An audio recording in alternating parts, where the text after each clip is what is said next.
My next guest is the owner of Myleene Piedmontese Beef. He has served on many boards and is your mayor of Norfolk, Nebraska. Josh, thanks for making time to be here today. Appreciate it. Thanks for having me. Yeah, no problem. I'm Zach Miller with my co-host Vance Sat. Thanks for joining us. And we got special guest Andrew McCarthy here today. Hi. How's it going? Good. And we are touching base with Josh Moenning. So, Josh. I didn't know this was all about me. I thought Andrew was part of this too. We might talk. He's already been on, huh? Yeah, he's already been on. Okay. We've had they've learned about me. I've already grilled him enough. So Okay. we might still do it today. We'll see. But so I mean, I'm sure people know, but just for reference, early days, you grew up in Northeast Nebraska. I did. Yes. Outside of Battle Creek. Outside of Battle Creek. Yeah.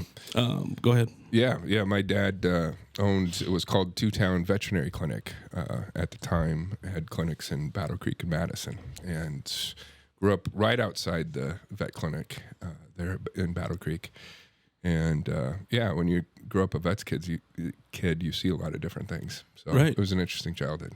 I didn't realize that. So I learned something new already. We're just getting in. Yeah. So you grew up, I think my dad explained to me one time, you grew up in the house right to the south of the clinic right there? Yeah. And Yep, the that's clinic was originally in the house, right? Or around, part of the clinic was in the house? I don't remember. Well, it was always Like there was connected. always stuff there. Yeah, Yeah, that's what- there was a separation. The clinic was separate Okay. from the house, but literally right there, about 50 yards away, less than that. And there was always vet stuff at the house. Yeah. So yeah. When did he move to the farm to the south? Gosh, Because that's where I remember Larry living the whole time.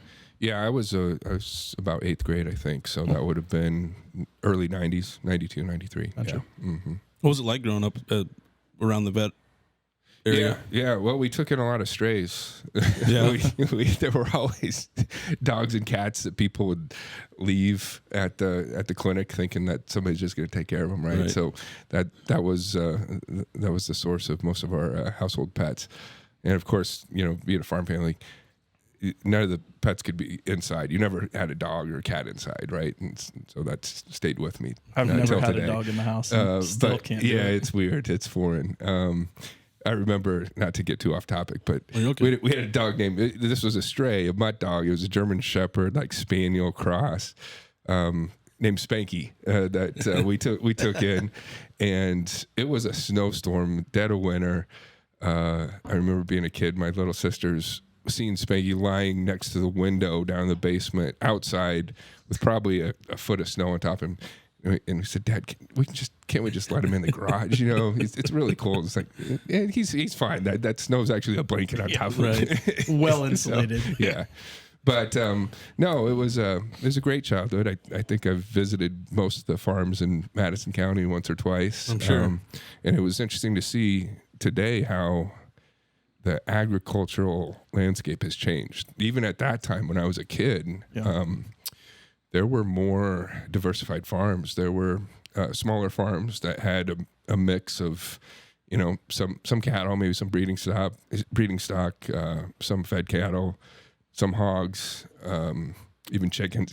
But it's changed today. As you guys know, it's gotten a lot more consolidated. So his vet business, was it farm animals too? Then I'm assuming. Oh yeah, it was primarily large animal. That's what I right. figured. Mm-hmm. Okay, just wanted to make sure. Yep.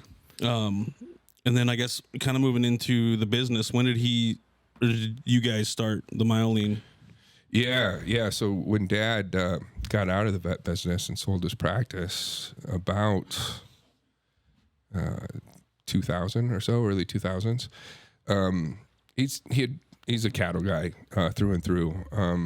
Started researching the Piedmontese breed out of Italy, northwestern Italy, and bought some cows around that time, and just gradually built the herd. He's got a small farm south of Battle Creek, and there's about 150 head out there now. So 80 cows, and we feed out the calves and have them processed at Main Street Market in Humphrey, and we do direct marketing, mostly quarters, halves, and whole beef. We've done some retail, sold to some restaurants and things. So it's, I have to say, Dad does most of the work. I don't know how he does some of the stuff he does by himself out there. I'm like, him a phone call away. I can't help do Right. some things, but he's really independent, and this is his love. Though he's out there. It's a full-time job. He's retired, but Right. it's Yeah. another Not full-time really job. retired. Yeah. Right. Mm-hmm. Yeah. For the people that maybe don't know, can you explain what Piedmontese is? Yeah. It's so specialty breed, very lean. It's considered one of the double muscled breeds. So the animals produce are very muscly, very muscular. Produce very little fat, and usually when you think of lean breeds, you're thinking tough meat, right? But the genetics of the Piedmontese, the inactive myostatin gene, enables them to have produce a lean meat that's also already actually comparable to Angus and tenderness. You know, the Clay Center, Meat Animal Research Center, does those tenderness tests this year for us, and Piedmontese ranks right up there with Angus, believe it or not, in tenderness. So we think it's best of both worlds. It's a lean meat that's also high in eating quality and very lean. Nice. And you mentioned Main Street Market; they do a really good job, too. Yeah, the good processors. Yeah. So did you? So he did that in 2000. Did you guys kind of partner with that, or did he kind of start that? Yeah. So on the production end, he does, like I said, a bulk of the real work on the farm. I helped out. I was in Lincoln at the time, and we've sold at the Lincoln Farmers Market now for a long time. And so we started that there. So every Saturday I'd be down there selling beef at the Haymarket Market, and that really kind of built up a client list in that part of the state. We eventually did some markets in Omaha too, and it gets to be a lot. So we're not doing those markets now, but we have a lot of those repeat customers who will bulk order quarters or halves of whole beef. And now we're doing the Norfolk Farmers Market, which has grown steadily. I saw you were starting to do that. That's really cool. Kind of moving on from that, is there any other businesses that you have started along the same lines of that, or I've branched out with? Yeah, I a few years back started my own small business in consulting. I love when people say consulting. You never know exactly what that means. What right? it is, yeah. But I've got clients in the energy space, clean energy, wind and solar, distributed generation. Also some public affairs clients. So it's kind of a hodgepodge of things in that space and in public affairs work. Nice. So yeah, that's really cool. Yeah, he left out pedal therapy. I don't know Pedal why. therapy? Yeah. I mean, talk about that. Come on. joint venture, right? Yeah. Oh, is that the pedal bike pub? that- Yeah. Yeah, he wasn't going to talk about that, but That's really cool. It slipped my mind for a second. I haven't sure done it it did. yet, though. I haven't That's done not- it yet. That's been not a the fun city's? project. No, That's yours? I didn't that's know a private thing. Yeah, Andrew and I and I some didn't know friends that. I just assumed that was got like a together chamber. and decided we could. We saw it work in other places and said, Yeah. "Hey, why doesn't Norfolk have one?" So, we decided to build one, yeah, it was which is a on our story own. in itself. Yeah, wild. You got a motor on it yet? Not yet. Just I just keep you seeing get those that- you men get on that the back motor. of that thing going. Frequently asked questions. You get Yeah, that it motor goes- on there, I might Number one. jump it. 3 miles an hour, and the driver is just they just stand there. It's like the captain of the boat. You know, it's just they're waving to people and they do nothing. They just stand there. It's 2 miles an hour. Yeah. I always love when you're waving and they're just slowly Right. The cars are rolling actually by. pissed off. Like, don't wave at me. Well, now that's what we're talking about. It is currently for sale. So It is, you it know, is. if It's there's for any, sale. yeah, anybody out in there, Does it do well? I mean, Listenership. is it- Great. It does really good. Great financials. The problem and what our goal was to just get it made. right. And so we did that. And though now we want to try to, it takes a lot of time. You know, not a ton of time, but it takes enough devotion that none of us have anymore. So it's got a lot of potential. It has great sponsors. And so, it makes great money. It just, there's 7 of us involved. Right. So 7 people who are all pretty busy themselves. right. So, and yeah. so like, it makes sense for us. Our goal was never to own it forever. Right. So, it's a great thing. It's great. I mean, you see it downtown. You're driving at 4 miles an hour for a block, but you can see people enjoying their time. So Is there city restrictions on that at all? Do you have to keep it within a certain? No, it's It's licensed. I can't remember exactly how that all worked, but it has to have lights. It has to have lights. Brake lights, and Oh, so it has okay. Yeah, and it can go anywhere. Okay. You just probably don't want to go too far. No, we don't. and it is non-motorized, so we didn't have to deal with. We don't want to see this thing as a motorized vehicle. on 37th Street. That would be bad. Because they were taking it from downtown to Mel's, right? For a while. That's sanctioned. Yeah. But That's funny. That's a legal route. Does it take? Does it require a liquor license also, or? yeah, Okay, I would assume and it you probably guys, has to, the seven of your partnership or whatever carries the liquor license. Andrews, yeah. Andrews, I got you. and we got threatened to be sued. So that was really? fun. Yeah. I mean, we won't get into specifics. Oh, the okay. name. Gotcha. Gotcha. It rivals. It's apparently similar to another one that's operating in Nebraska. The name, the word in common is therapy. So think about all the businesses that have the word therapy in it. Come on. Wow. Sour, That's kinda crazy. Sour grapes. Yeah. But it's been good. I mean, it's one of those things, entertainment options It's unique, that is one of those little things that become big things in creating an exciting, downtown environment. And who doesn't want to work out while they're drinking, right? Right. And I'm surprised he left that out Right. in his business ventures. Right. He's put so much effort in. It's been insane. That's funny. Thanks. No problem. Now people know it's for sale. Right. So there you go. Business Perfect opportunity. opportunity. So when did you first kind of start getting or wanting to get into politics of any kind of way? Yeah. Weirdly enough, I always had that bug, for better or worse. I remember in fourth grade, for some reason, in a notebook, writing out all of George H.W. Bush's presidential cabinet, and I just kept it with me. Like I knew, I knew who Howard Baker was. It was just something I always had a natural interest in for whatever reason. So yeah. Were you involved in anything before becoming mayor? Were you involved in? Because I know you. I went to it was one of the Kiwanis meetings, and you presented on going over. I think it was a third world country talking about beef. Oh yeah. A few summers ago, I was on a beef exploratory trade mission to Vietnam. That's what it was. Okay. Yeah, and I was with someone who'd worked for the Department of Agriculture and Department of Economic Development, and Vietnam's a rapidly growing country. I mean, a lot of people rising up from low income to middle class, and their appetite for all things American. I mean, it's ironic for having us fought a war there less than 50 years ago. Right. All things American are pretty popular, and America's very popular there. Michael Scott would say, "Sounds great." And so that was an interesting experience. It shows you having those opportunities to travel abroad really opens your eyes. This is a big world, right? Right. And that's valuable for us in communities in the Midwest to have that perspective too, especially in agriculture. Like Right. as important as exports are to ag, for us to directly engage in that when we can is important, I think. For sure. So I guess that would have been while you were mayor, right? Yeah. Mm-hmm. Was there anything before you becoming mayor that was involved in politics at all, or any kind of?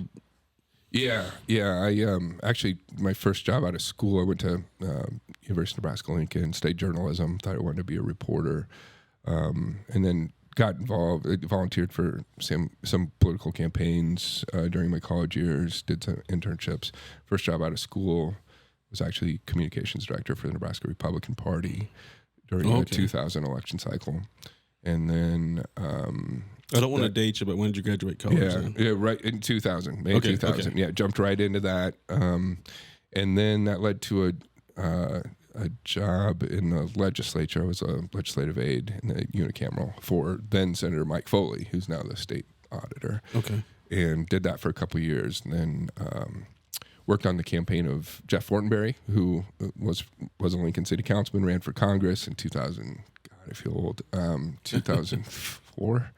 Yeah, 2004, and won, and took a job in his congressional office. So I worked for him for a few years so you've been in around Lincoln there since college. Mm-hmm. Then. Yeah, and I tell people, I'm glad for those experiences in state and federal government. Now having been in local government for some time, I can certainly say it's my most gratifying experience being in local government because you can actually see shit get done. Can we swear on this? Yeah, you can swear. Okay. Oh, I was waiting for it. Fuck them, whatever you want to do. We're a hard, like, heavy PG-13. Okay, good. Yeah. You can see shit get done more in real time, and you don't have to deal with all the partisan bullshit that you have to deal with in certainly federal politics, but more and more in the state level too. So, Makes sense. We've kind of said that a lot. That I mean, local is your number one source. If you see change, let's try to start at local. And we talk then about you going can out to vote, but we Absolutely. also talk about if you're not gonna vote in the federal side, at least vote for your local people because that's actually where you can see change happen. Right. So Yeah, you're exactly right. how did you feel? Because you're going on your 8th year. Yeah, deep into my second term as mayor. Okay. I was on the council for 4 years prior to that. So moved back. So had been living in Lincoln, moved back to Norfolk late 2009, 2010. Ran for council in 2012. Served for 4 years on council, and then ran for mayor in 2016. Okay. And reelected in 20. Yeah. How did you feel being unopposed in the last election? Yeah, it's been a weird experience because actually in both my runs as mayor, I was unopposed. Oh, I didn't realize you were unopposed the first time. Too. Yeah. Which I joked about the first time that apparently I was the only Nobody one wanted the stupid enough job. to want the job.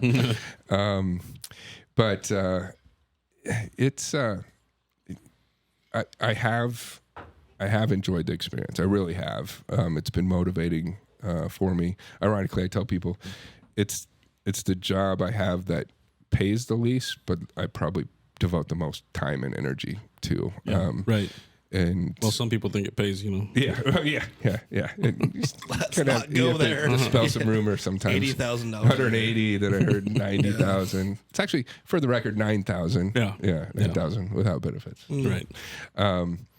But you can do good things that have impact on the people around you, and that's motivating and compelling. And it's an opportunity to work collaboratively with people to get things done that, again, you'll see have impact in people's lives, and I enjoy that. Do you think that COVID maybe played a little bit of impact on the? I guess that wouldn't. I'm trying to think of when the election would have been done. 2020 would have been right in the middle of COVID, right at the beginning of COVID. Right. Do you think that played a little bit of effect on you running unopposed, or do you think? Well, COVID was Was that election after cycle? COVID started really. March of 2020. February, March 2020. St. Patrick's Day. Yeah. It ruined it. Yeah, Right. Yeah. I don't. That's what I was trying to think. It was Would it March have already- 17th, wasn't Would it? it have already been? No, so the filing deadline for those races are, if you're an incumbent, it's February 15th. If you're a non-incumbent, it's March 15th. So I don't think it impacted it that much. it at all. No. Okay. Yeah. I just wondered if that kind of played a. I'll get into that later. Remind me to bring that up. With all the things that you have gotten done in the city, do you think that Sue and the past mayors helped kind of lay some groundwork for what you were able to accomplish in your time here? I think so. In terms of, when I moved back, it was kind of on the tail end of some tumultuous times in Norfolk City politics, as I understood them, where there was a lot of division and kind of a lot of infighting. The city didn't really work well with the business community. There were big personalities in different positions, and they weren't working together well. I think when Sue came in, she kind of calmed those troubled waters in a lot of ways, and everything got tamped down a little bit, and people started working together a little bit more. I saw when I came in that we needed some shaking up within City Hall. Some, and I, when I went into it, I said, I don't want to fight against city staff for 4 years or 8 years. And, I'm not going to badmouth anybody, but there was a culture there where things were being done the same way that they had been done for a long time, and not a lot of openness to considering new ideas and new ways of doing things. And I tell people, I don't think the formula for community growth or growing any organization for that matter is all that complicated. It's being open to new ideas, open to new ways of doing things, and open to new people around the table. So that's kind of the spirit and culture that I wanted to bring into City Hall. In City Hall, and that goes down to everything, right? Not just City Council and the mayor office. You're talking about changing things up of how you do even some simple stuff, probably too, right? Yeah, I mean, you start at the top, and Right. with Departments structural change, and that eventually does trickle down. That's almost like that's how our federal government's got problems right now. Yeah, Kind of the that's a same little tougher to. situation. Yeah, I mean, it's that's tougher, a behemoth, but yeah, it's literally the same concept, Right. same It's conversation. It's easy for bureaucracy to grow in government. It really is, 'Cause they just regardless get of in the there. level or size, right? You get in there, and you think about it. It's not a job where there's production incentives, right? You just show up. Yeah, I mean, and there's a lot of, that's not to say, there's a lot of good city workers, a lot of good people who want to work for the city, who like the idea again of working with others to build something bigger than themselves, right? And there's a lot of good people. I think we have a hell of a staff right now, but it's just, you still have to have, that's where elected officials' roles are very important in continuing to prod forward, and say, hey, we got to keep pushing. We got to keep pushing, because you guys know, if it's especially hard in rural places to survive, let alone grow, if somebody's not really being proactive about it. If your leadership at the top's not being proactive about it, Right. Because Norfolk, and I won't belabor the point, but we've always, places like this have always had to work harder. We don't have an interstate. We're not close to a metro. We've always, the history of this place is you've had to scratch a living out of the dirt, right? And so we have to work about twice as hard as those cities, like a Kearney or a Grand Island, that have those benefits. the sense of community is a lot more important in a smaller town. I mean, in here, and then you even go to a smaller town yet, and it's even more important that you got to have a buy-in from everybody. And I talked about this with Abe and with Andrew about how it's not just Norfolk that we're really, a part of. We got Battle Creek and Pierce and Stanton. Sure. They all come here for entertainment and shopping, and we're bigger than just the city limits of Norfolk. Absolutely. Yeah. I've seen helps too. some estimates. I think it's probably close to true that Norfolk's population doubles in size during the day with the number of people that come into work. I would agree. Yeah. I mean, and you look at our top employer, Faith Regional, and last I saw, 60% of their employees do not live in Norfolk. They come in from other That doesn't places. surprise me either. Yeah. We actually had that conversation. We on did. my mom and dad's podcast about Battle Creek being basically an 80% bedroom community to Norfolk, and that's a lot of the towns are that way. Pierce is probably pretty good that way. Madison's a lot that way. Sure. Madison does have Tyson, so that's a little bit different, but that's kind of the same thing. Stanton's a lot of bedroom community too. So it's a symbiotic relationship, right? What's good for them is good for us, and vice versa. Right. And then Andrew and I also talked about how there hasn't been a huge laundry list of city council members and mayors. We've had a good foundation, I think. We kind of talked about how some city council members went from being council members to mayor. And I think that there's a catch-22 there. Obviously you want to change, but I still think it's good to have just people just always looking out for the city, right? And I'm sure even back then, I mean, you guys get a lot of scrutiny. You do. It's going to happen. And I'm sure they did back then too. I'm sure nobody's, it's never going to be perfect for everybody, right? Right. Well, social media. That's what I mean. That has changed a lot of things because it's right in front of your face. Yeah. You see it more. I don't think it's really changed anything other than it's easier to see. I mean, the conversation's always gone forever. It's more of a coffee shop type of thing. It used to happen in the coffee shops, and right. now it's right in front of your face where you can see it. Yeah.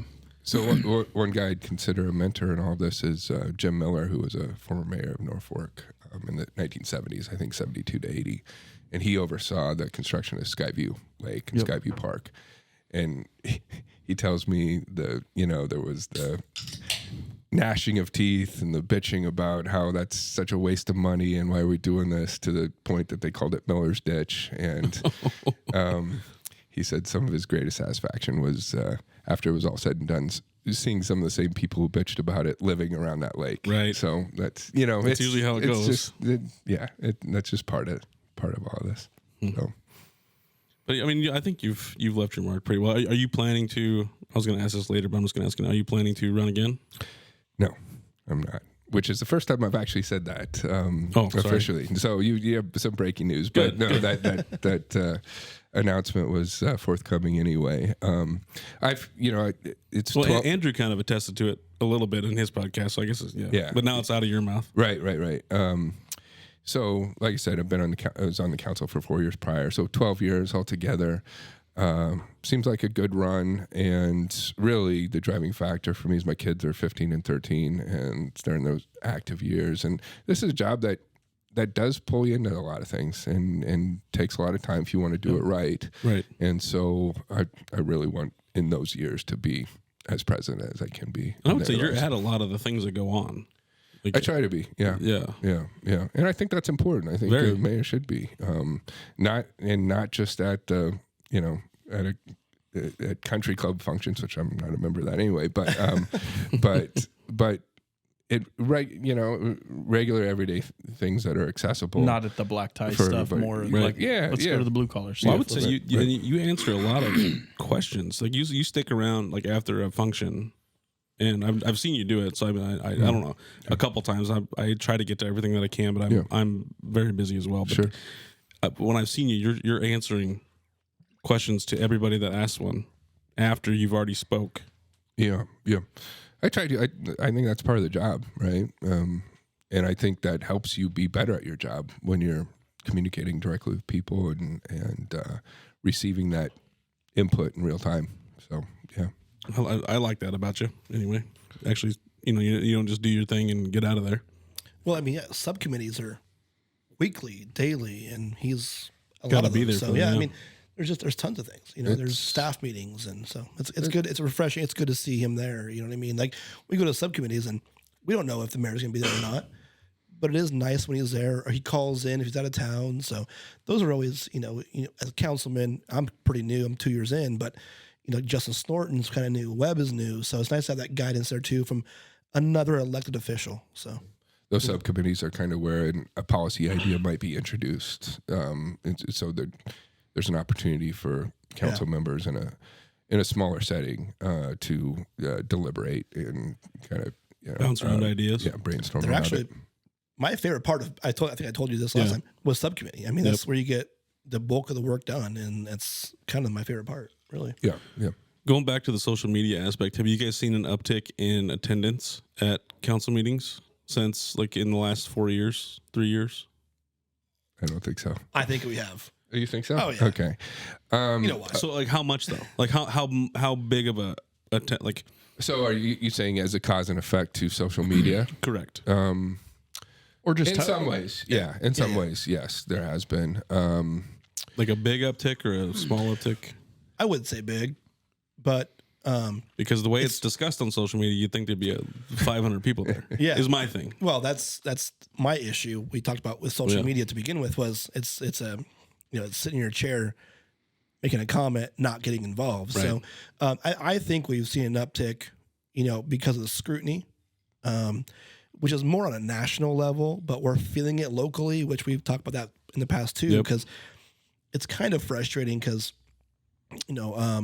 We run for a nonpartisan position, and it's all about social issues. But, I mean, really, I'm going to play devil's advocate a little bit. I would respect anybody that goes to a meeting, any council meeting, public hearing, anything, school board meetings, zoning commission meetings, planning commission, any of that. I think if you have an issue, you should be at these meetings. If you're otherwise, you don't really have the right to bitch. Right, and that's what we're trying to say. Agreed. A little bit. Yeah, and it should be driven by your own thoughts, your own views, not somebody else's.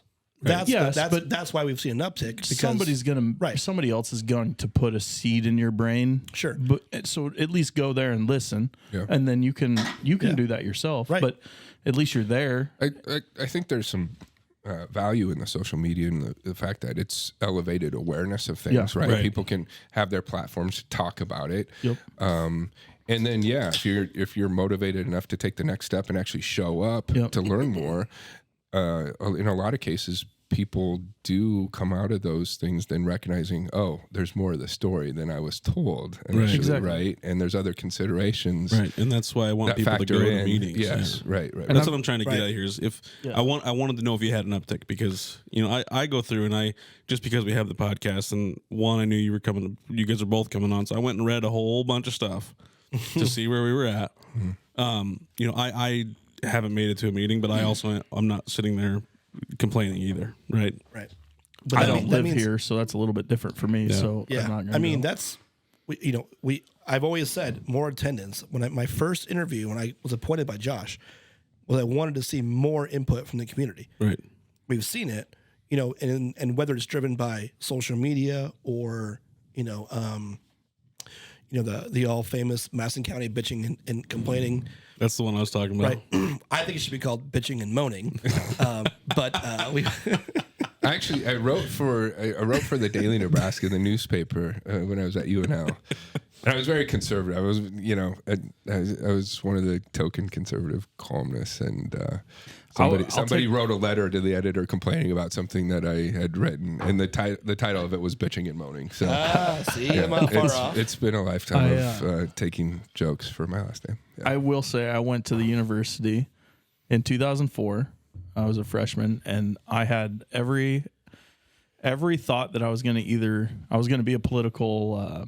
I wanted to be a Political science lobbyist. I wanted to be a lobbyist. Okay. That's what I really wanted to do. I wanted to lobby ag, and so I went to a. Well, you grew up in it. Your family's very involved. I'm ag is, and we've talked about it a lot on our And then all you podcast. do is tear down lobbyists. I do. I have a problem with lobbyists, but not all of them. I know. I know through my dad some very, very good ag lobbyists in DC and stuff, and that I really respect. And they've been in your for a long granddad time. was president of the Nebraska Farm Bureau, right? Yep. Yep. He was a staunch supporter of ag, and it's kind of been in my blood my entire life. But so I thought, yeah, let's do this, and then I thought I'd be a lawyer. So pre-law, poli-sci.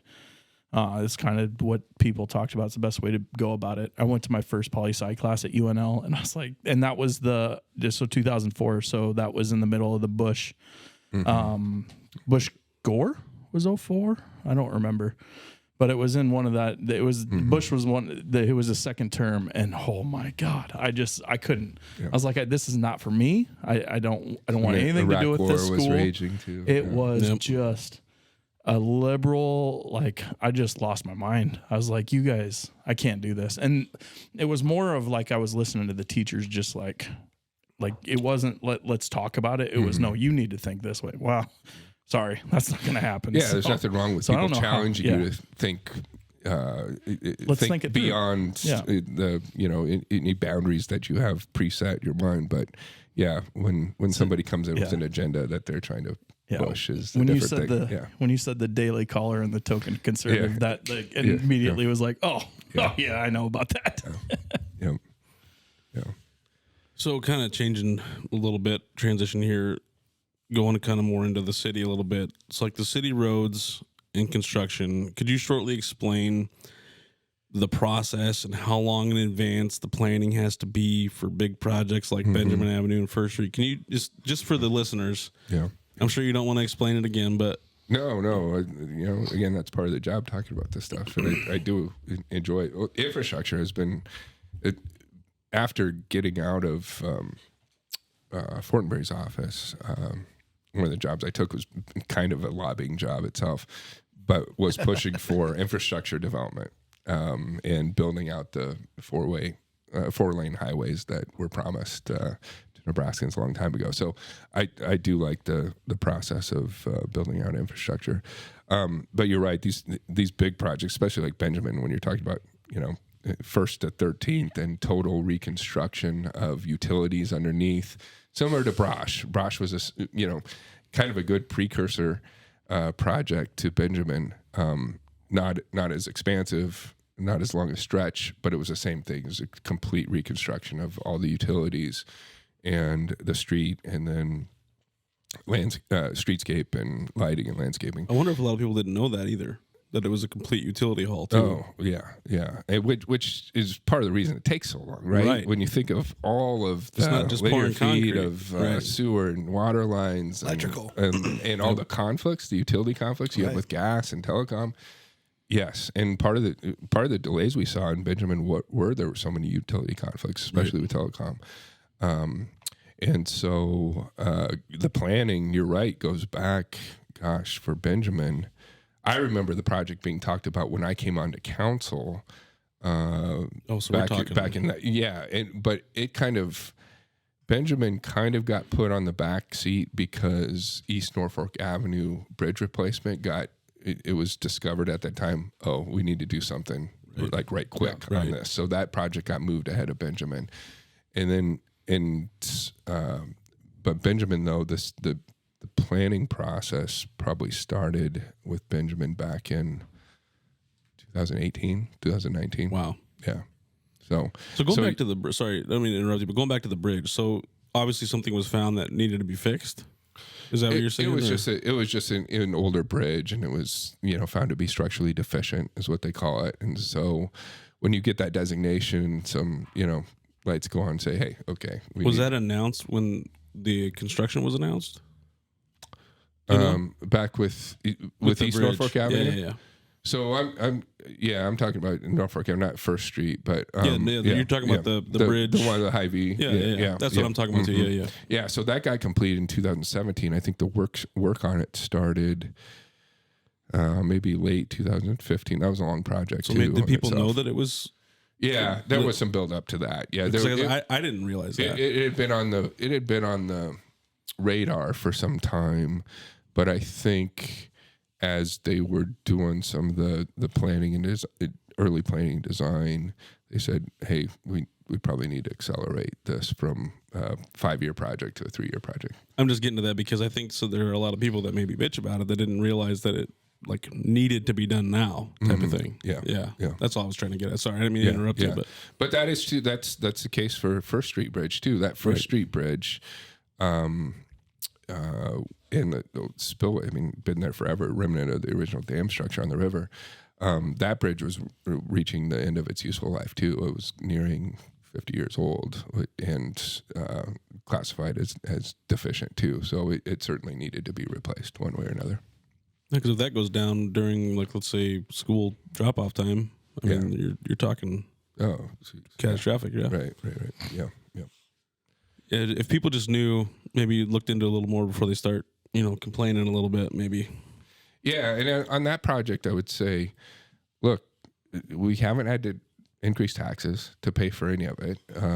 When you're talking about the river and First Street, if you're going to that project itself, the bridge had to be replaced, so there were dollars placed within our capital improvement program saved up to do that. We also used some CHAF dollars, which is our highway allocation funds that we get from the state every year for roads projects. And that was the bulk of the city money that went into that project altogether. The rest of it was about a third of the total project cost. That was a third fundraised from the private sector, a third that came in through grants and partnerships, like grants from the state of Nebraska, Department of Tourism, and a CCCFF grant, and a partnership with the local natural resources district. That was to the tune of $5 million. About $5 million in private fundraising, and then the $5 million that went into the infrastructure around it, and that was all complete utility replacement as well. The sewer and drainage in that whole area. This was on First was Street, just messed up, right? Yeah, okay, and so and that roundabout was actually designed as part of the Brosh reconstruction, but they knew, that they were needing to replace the First Street Bridge, so the conflicts it wouldn't have made any sense to do those jobs separately. So that's Was the way it there- happened. So the old mill used to be there, right? The old Norfolk mill used to be right there on First Street. Right. Was there anything involved? Did you guys get into the old mill? Because didn't that get the wheel got sealed up a long time ago? I've heard that story. I don't know. know if it did I or don't not. know for sure. I didn't know if about anything that. during construction got into that part. Yeah, or, no, not okay. not I that didn't know if of. anything Right, happened with that. Yeah. And when it comes to, just so people understand, so I'm going to keep saying this a lot because I want to make sure when we talk about this that we're trying to get understanding for the listeners. When it comes to grants and things like that, that money has to be used for stuff that specifically for whatever you got the grant for. Yes, And I think right, that's something right. that, yeah. Can you elaborate These are on all that a little bit? competitive grants for very specific purposes. Yeah, right. someone's gonna get them. Right. So why not be us? Right. Yeah, and that's one thing we've gotten pretty aggressive about since I've been mayor. Is like, I don't blame you. Yeah. knowing that world, like they don't necessarily pay for all the project, but they'll help get the project off the ground, Right. And they'll supplement what otherwise would have to be local taxpayer dollars to pay for it. A good example is River Point Square downtown, that parking lot that was converted to that pocket park, which was $500,000 of that which was a bulk of the ultimate budget was from a state grant from a CDBG. Right. That had to grant. be used for this specific purpose. Yes, and those grants are specifically used for downtown revitalization. It's not like, oh, we got the grant, let's go use it on we, streets. We can't take this money for something else. Right. Otherwise, you can't use it. Not how it works. Yeah. Right. Yeah. I just wanna make And sure we people go understand. after grants for specific purposes. If Right. we know we're Why doing a wouldn't you? project, we say, hey, are there any available grants that will help pay for it? And if so, let's pursue it and see if we can get it. And I know you got a little flack for taking away parking there, right? Yeah, right. But then, you know what? I don't know, Andrew, you can chime in if you've heard differently. I'm ready. Let's go.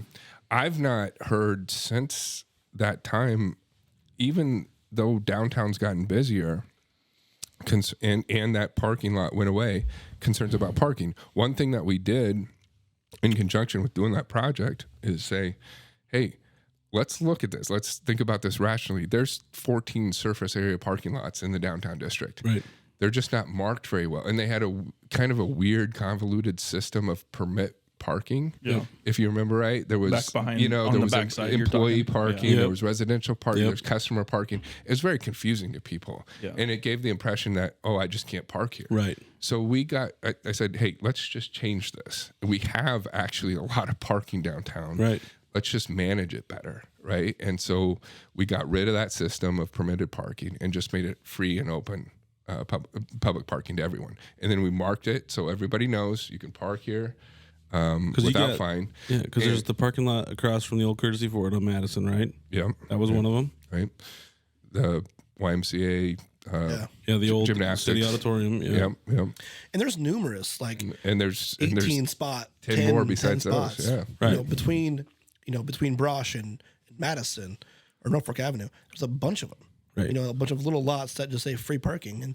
And with that pocket park, there's probably more parking now on the street publicly than there was before. I would Because agree. that lot was like 30 of them. Because now there's parking. Right, You're talking right. on the street there. Yeah, the because that dining park. permitting Yeah. process. I mean, it was so. I mean, It was only a net loss of like, in the end, like 15 spots, I think. And they when were you all put in reserved. street parking, and most of those were So reserved then- anyway. Yeah. so even at night you couldn't park there. Right. And so now, with that street parking, it's a popular spot to park because, I live I downtown. park there. Yeah. And people don't really know about them. They know about them, but they don't feel it first. Right. That's the best place to park. Right. You're in between Napoli's and District and Divots. Yep. And And I so, would yeah. argue that space has proved its worth just by, the downtown concert series during the summer, the farmers market being yeah, there, wow. the holiday events. Just All that the stuff. space. Yeah. For Yeah, sure. yeah. Doing the farmers market down there, working with some of the vendors, there was some resistance to moving where they were at the mall parking lot. I think it's easier to get to the But now downtown. you talk to vendors, They love they're it. selling significantly more because than there's they more. were There's more to do. there. Yeah, Around it's there. just drawing more people. The crowd is Right. much more steady. There's Live there's more to music. there's more to do, and then aesthetically, it looks better than It the feels mall. better, yeah. The mall parking lot is, we all know what it is now, and it's been that way for 15 years, and it really hasn't. So yeah, the downtown looks a lot better. I think. I kind of forgot about right by Joseph's too. So there's a parking lot there. Right. There's a parking lot across from Courtesy. There's the parking lot that we talked about by the auditorium. Am I missing one? Like, it's actually like a parking there's lot. like 15 of them. So there's a small ones too. Like The some old small ones. diagonal from Paul's Cigar Bar. There's a small one. diagonal from the VFW. Yeah, there's a bunch. The McMill building. That's Right. That's a And all of public these lot. these spaces are it's a short walk to anything, shopping Very or short. dining. Like I told you, we usually park at Fenders and then walk down to you. It's Right. about the same distance as parking in one of those parking lots to walk anywhere. Walmart, Target. I tell people do the Walmart test. Like, count your steps from where you park in the parking the sea of concrete parking lot at Walmart to where you're going inside the store, and then compare it to your last trip downtown. Right. I guarantee you, downtown does better. So I think it's way better. I think that's a mental thing, because you'll drive around at Walmart to find the spot. See, I don't. Oh my gosh, I go park way out. That bugs me. I know. I go but way out. Yep. Yeah. I'm just Me saying, too. some people do. Yeah, you're right. You're right. And so their vehicle never leaves the area. So their mind doesn't think they're driving as far. Whereas if you're downtown and you're driving around, then you're driving, well, I just crossed a block. And so like their brain is just saying, well, now I'm way out here. And you're really not. I do it all. We talk about it all the time. Like he said, he goes to Fenders, and I've never had a problem going downtown. But we want to encourage people to walk around downtown, because that's good for business. Yeah. It's good for business. Oh, very good. Yeah, I agree. And I'd rather walk. I'd rather park farther away from the hub and then be able to get out easier. Like even just let's just say you leave at a bar at 8 p.m. and you walk by 4 storefronts. The pride of those storefronts are pretty unique. I mean, they provide an outlet into what they serve, what they sell. They provide a good lighting experience. The whole downtown is really unique. It's really neat. I walk a lot downtown, obviously, but the storefronts are unique in themselves. Very unique. It's kind of cool. And I think it feels a lot safer than it used to, in my I opinion. hope so. Yeah. I think it does. We had a developer from out of town come in. They're interested in doing a project downtown. And he said, we were attracted to this because if you look at downtowns in Nebraska, you've got the Omaha Old Market, you got Lincoln Haymarket, and then you have Norfolk's downtown. Right. I was like, I never really thought about it like that way, but it was gratifying. Grand Island. I lived in Grand Island for a rewarding to long hear time. that, They don't have a downtown. Carney's is small. I went to Carney's is college small. there, and they have one, but it's Yeah. it's a little more spread out than ours is. You can't you could walk to bar, but not like you can here. I have Carney's is more of it's Small. more regional. No, it's like split up. So Yeah, you have it's a very- district here, yeah, you have a yeah, district yeah. here. Yeah, So you I have a have district a good question for Vance. So good point. So Grand Island, right? Yep. There for a lot of years, and we were still friends, and we've only been friends, but we talked a lot. And then I spent a lot of time, getting the distillery ready in St. Paul. So I was there, but I would stay in Grand Island, and I'd go downtown Grand Island, and it was kind of rough. I mean, you don't go downtown in Grand Island. why? I don't go But downtown in Grand Island. Okay, so Yeah. sure, but I mean, but they It's put some getting better investment. than it was. Is it Railside? It's Railside. Railside, yeah. So, but I mean, they're putting They've effort got some in. pieces that they're trying to put together. But it It's wasn't- getting better. It wasn't. It's not Norfolk. I No. mean, so I was looking for a dive bar. I found McKinney's, McKinney's. There's a few of them. Ruff's is down there. but they're only open yeah. not like Monday and Tuesday, right, or something. I don't remember. I mean- it's been Right. 10 years since But I look at lived downtown. there. You have the Harbor Bar, Yeah. Fifth Street Tavern, Office. I mean, and also then restaurants that are open as well. Yep. It wasn't the same, and I was kind of disappointed. But you had told me, we've talked, and like what's the Vegas style bar in Grand Island? Like the big one, Yeah, they have burgers and they have beers on tap. yeah. I don't, are you talking about? You're talking about Kincaiders? No. The one that's like is downtown Grand Island. It's like a Vegas. They have like slot machines in there, but not real Oh, ones. that was after I left. Okay. So that was the. I'm pretty sure the former owner of Bandits started that one. Okay. So yeah, I mean, like, so Grand Island's kind of the same way because they have like a Bandits out on the highway. And that's where I was a Bandits Balls person, and there was Balls. Balls was a lot of fun, and then there was a big bar down by the YMCA that was kind of by where Kincaid's is now, and there was multiple different bars there at the time. But yeah, when I lived there, I was younger and I liked Norfolk so much better than Grand Island was just a bigger Norfolk. And I think Sin the City. advantage our Sin City. downtown has is the density. I mean, it's a long it's right linear there. corridor. Everything's close. To me, it It's resembles a good setting. And I'll say this too. I mentioned little things become big things before. Whoever's idea it was to plant all those trees 40 years ago, whenever it was, that's a big help. It makes a difference. Aesthetically, it feels better. It's cooler. All of those things. And then we've tried to build on that by incorporating public art, the sculpture walk, the murals. Was that part of a grant too, or was that the sculpture walk is an initiative led by the Visitors Bureau. So they do that. And that's actually, the city doesn't put any money on that. We help place the sculptures, but that's about it. Visitors Bureau runs that. Same thing with the murals. And then the sidewalk cafes, which is another thing. Like, people want to be outdoors when it's nice to be outdoors. Agree. And actually, Andrew's place was the first one that the city granted, I think, when you guys came. And this is one of the examples, like, having some experience with the previous administrations and the old way of thinking, like, this is why I wanted to change. Everything was seen through a lens of risk management, liability, So right? Instead of growth. And so we wanted to say, like, sidewalk cafes, something as simple as that, so it should be as simple as that, would never have gotten off the ground before. We were like, okay, we want to work with these businesses to create a place where people want to spend time and money. And so that was the impetus for those cafes. And now you see them all over the place. right? So to expand on that, this is before I knew Josh, before I was on city council, and that process was made really simple by the city staff. So, I remember your patio. the patio. And so there was challenges, Right. But there was, and again, before I really knew Josh, he attended those meetings, walking with the staff downtown, figured out all of the, the commission's regulations and fire marshal, regulations and all these things. And so it was really simple. And so we built a setback, about 18 feet to expand on that outdoor space, and it's been great. And now you've kind of seen that trend kind of come downtown too, where you're finding setbacks built into the buildings to provide more space.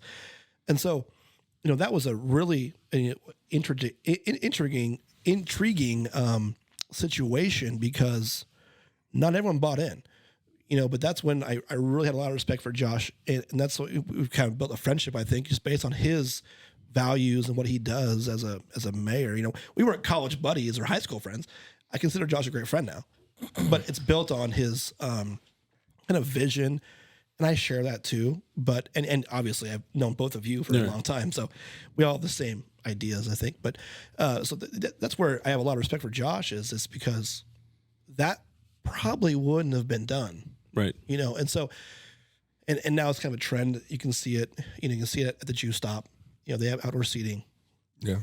Fenders. And we had to adjust the policy because we had initially modeled a policy after the city of Lincoln that allows for these, but you had to meet some certain threshold of income from food, right? It was basically for restaurants. And then we got That to look happens at in it. the insurance world too. Like, there's only certain insurance companies that'll cover just an alcohol bar. Yeah. Right, But then we had another applicant. Well, I think it was Fenders who, wasn't going to meet that threshold in food. We said, well, this doesn't make sense. Like, why can't a wine bar or a cocktail lounge have this? So we adjusted the policy and got rid of that threshold. I was going to ask that. Yeah. So you talk about government regulations, right? Like, you talk about being involved too much, and he's released a lot of those things, especially in that realm where why can't a wine bar or any kind of bar, essentially, have the same opportunities? So We've tried to be less restrictive, and that's I find it kind of ironic. I Right. know some of these social That's- media I'm circles glad you're like I'm a gonna big comment on this, liberal or something, Right, yep. But Yeah. I'm trying to actually remove barriers where they Right. exist for us to be more open. I don't Yeah. think so. You're terrible. And have more fun. What's wrong with fun? Right? Stop being Fun such is- a Are liberal. you serious? Yeah. You are a liberal mayor, and you're no fun whatsoever. Get that fun word out of That this. fun out of here. Fun. All I've ever known with all three of you is fun. Right. I've enjoyed my relationship with all three of you for sure. Me and Zach went to Vegas together. We had some fun there. It's nice. It's refreshing to have this podcast too. So I was kind of telling Josh earlier, what's this podcast about? And I think we had a conversation, Zach, with it's local. You know what I mean? And I think locally, we're talking earlier, right, about Vance and knowing Josh from Battle Creek. We probably party on someone's land. You know what I mean? Like we didn't, Josh, but that's kind of the thing. It's like, I love that you're doing this podcast about We've local, never partied anywhere and been disrespectful Never. to the anything. cops have never been called. But no, I think like that's why I advocated for Josh to be here, because he's a great interview, but also just what he's done has been insane. But you're doing the same things too here on this podcast, and I like that it's local and regional to Northeast Nebraska, kind of, and so it's nice to see all the changes. We've had And some this very guy's good been response. huge. Yeah, we've had a very good yeah. response so far. But I've seen Abe's interview is still number one. Is that correct? It's still number one. Until today. Van and Kathy are hot on their on his tails. Are they? And yours. Yeah, hot on so- your oh. tail, actually. Van and Kathy. Van and Kathy are Was hot there on your Patron tail. here? It was a school night, so Kathy didn't drink Patron. Oh. Kathy still drank got- water. And Oh, she's 153 though. Jose Nino. You hit Kathy- 100 today, Andrew. who? You hit 100. 100. Yeah. Yeah, broke the triple I digits. set the groundwork here. Okay, let's ask Kathy when she's ready for Patron. Let's call her Still up. sitting here. It's what day is today? Today's I Wednesday. can't- It's another school night. She's I gonna say can't believe it was school night deterred her from that. that's what she said. She told us that, didn't she? She's Yeah, like, it was a school night. Yeah. and Van said, "Oh, you don't want Kathy on Patron." No, I. We should set one up where Van and I come and talk about wind energy. That would be fun. You'll enjoy that. So, I mean, we can definitely do that. That's. That'd be a I've fun heard one. stories about a windmill being on Skyview Lake before. Yeah. I saw that post once. Yeah, I'm sure. Yeah, we that's can great. have lots of fun with that. We can.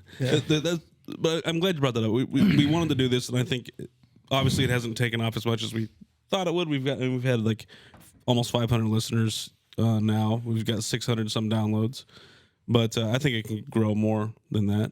I think it's a good groundwork. Just laying the groundwork for people to be able to chime to learn from local business owners, entrepreneurs, politicians like Josh, because you're a politician. Zach, I don't like to say it like yeah. that. But no, I'll go back. The exposure that you're giving you. I just saw a list of people that you had on, and that's we're booked out to almost February. yeah, So, that's great. Talking about local stuff and people doing really cool things in our community that otherwise people may not know about, or they may know a little bit about, but they don't know the story behind it. There's a lot of value in that. Zach and I have a lot of we'll talk after podcasts and stuff, and we'll sit here and have a few beers. Usually, he gets everything ready to get out, and I've told it I never knew Jose Nuno before we had our conversation with him. I didn't know anything about Sam. I'd never met Sam before. Didn't know anything about him going to Worlds, being a state record holder. That's stuff that's right here in Norfolk, in Northeast Nebraska. I mean, there's a lot of people. I mean, we talked about, it's my parents, so I know, but my dad's been to Brazil on a trade mission. My dad was in the UK or all over Europe during bovine spongiform encephalopathy, mad cow disease. And there's a lot of people in this world that we can, or in this area that we can talk to that have a national reach. Absolutely. And so we're really, I love international. Not this is a pitch, but I was driving in by Orphan Grain Train. I was just looking at they're adding, that volunteer service center. Yeah. That's an organization, a nonprofit that has 13 full-time staff. They do stuff all over the world. Right. It's incredible, and it's headquartered right here in downtown Norfolk. right. Jose's interview was really good, and it's better than Abe's. I'm so tired of Abe talking about it. Shots fired. Tear it down. I will say He's on his way here now. he probably is. My favorite interview is Jose's, just because it was very, very informative. It was, know? and I've listened Talk to all about of an them. entrepreneur. Right. Yeah, guy. right. Right. Wow, taking on the Max downtown. Yep. That's a big project. Yep.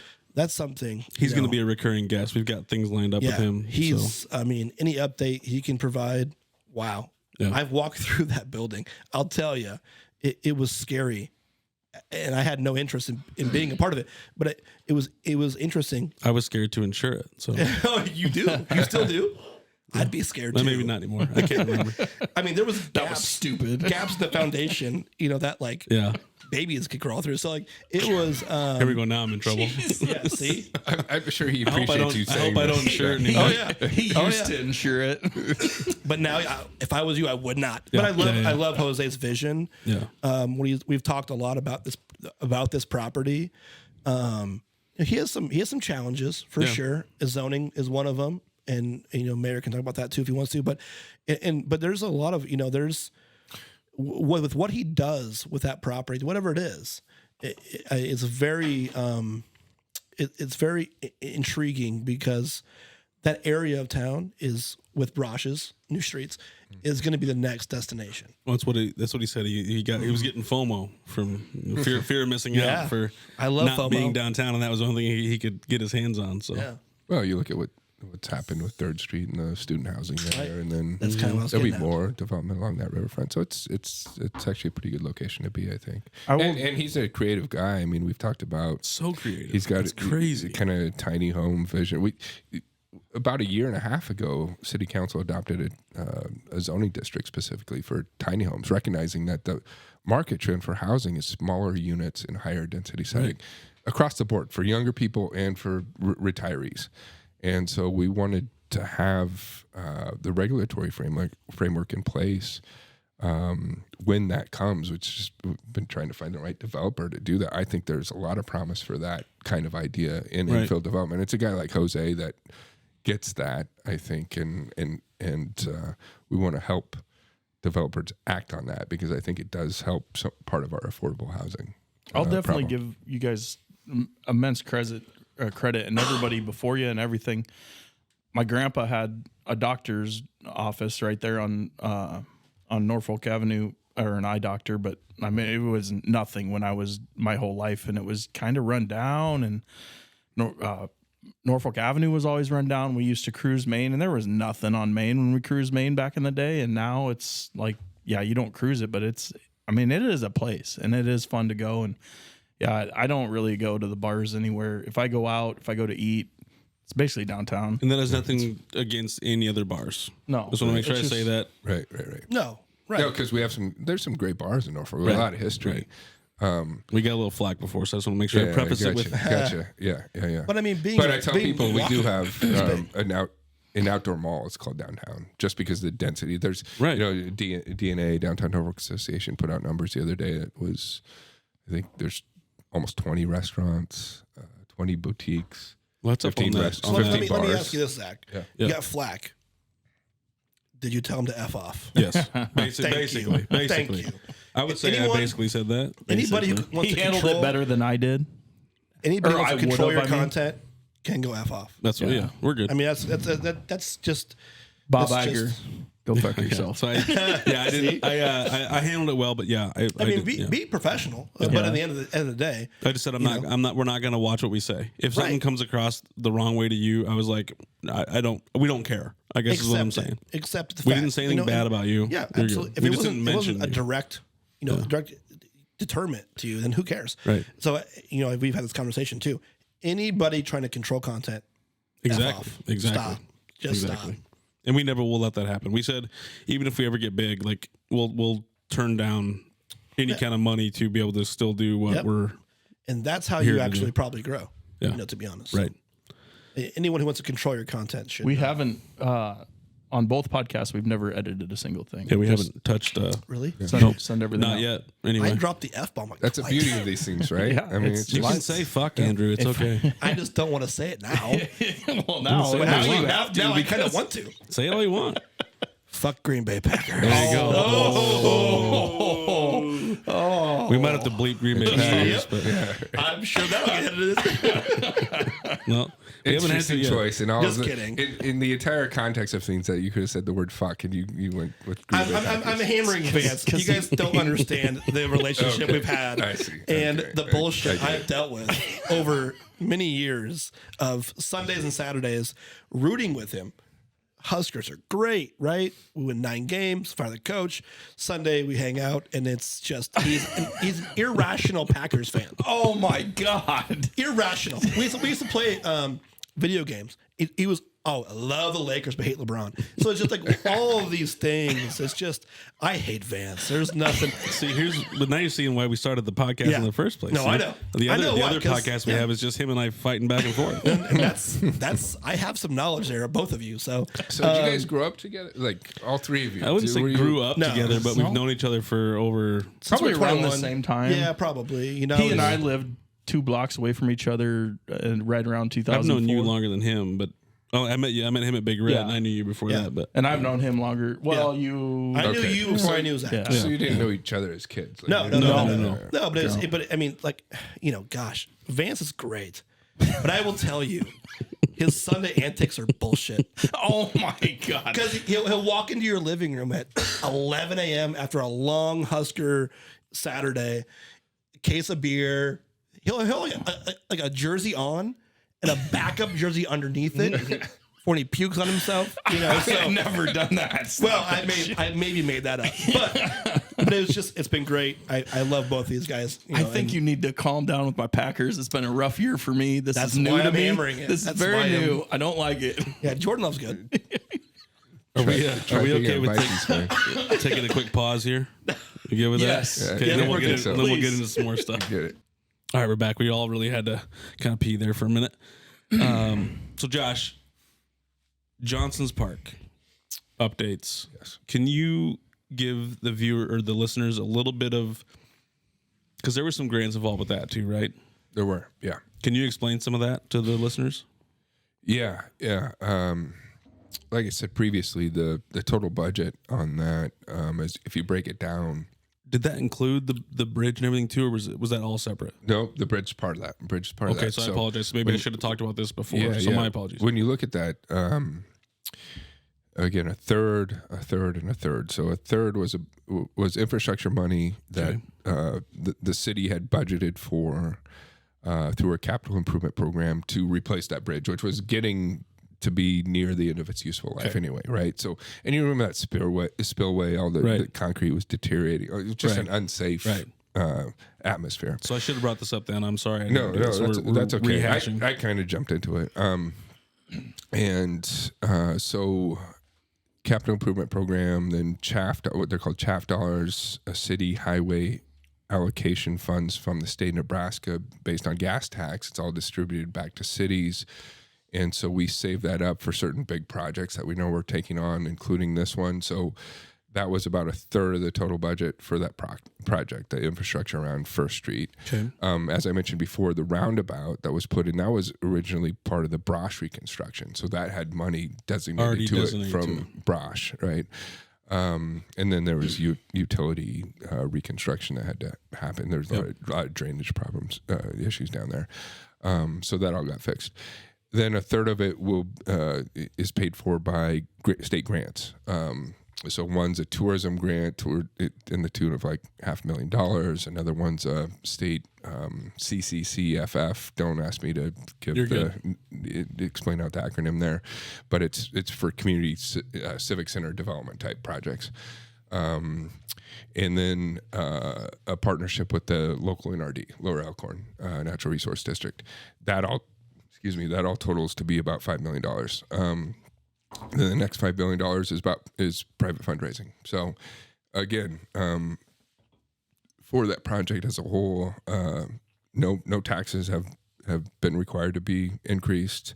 We've been able to budget for it. We went out and were aggressive about seeking grants and creating partnerships to get it done. And I think all said and done, it's going to be much better than what was there before, right? What you had before was an unsafe, kind of sketchy, like nobody went down there. Yep. Now it'll be open. It'll be free to the public. People can use it for fishing, kayaking, tubing. Johnson Park will be renovated. That was another big state grant that we got earlier this year to do the final touches on Johnson Park. There will be an amphitheater in the park. And that was specifically for that. For right? that, yeah, Right. yeah. And I give credit to Senator Robert Dover, who really advocated for us and worked with senators in Lincoln to get some of that money.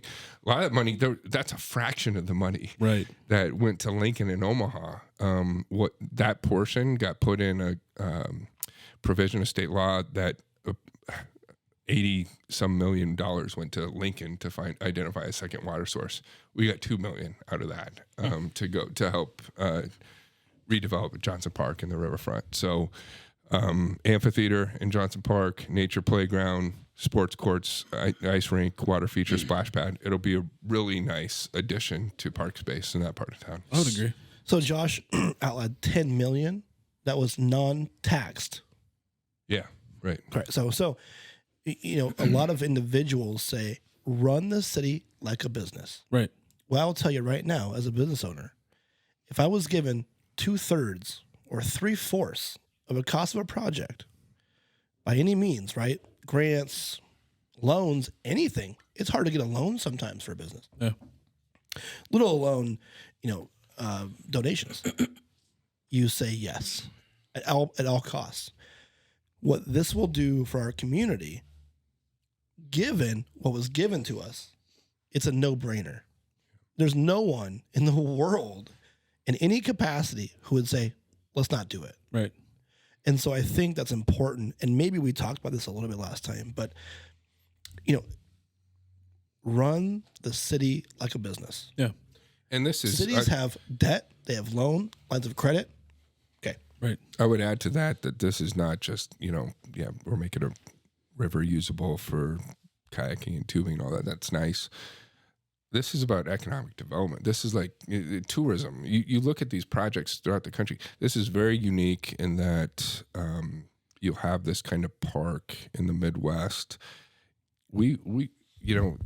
This goes back 6 years. We talked about planning on some of these Right. projects. They don't happen overnight. Like I just had a Facebook reminder today. The first public meeting about all of this, about Johnson Park and Yeah. Riverfront, was 6 years ago. Wow. Today, 6 years ago, and that's where we started. We contracted with a firm out of Colorado that does these projects.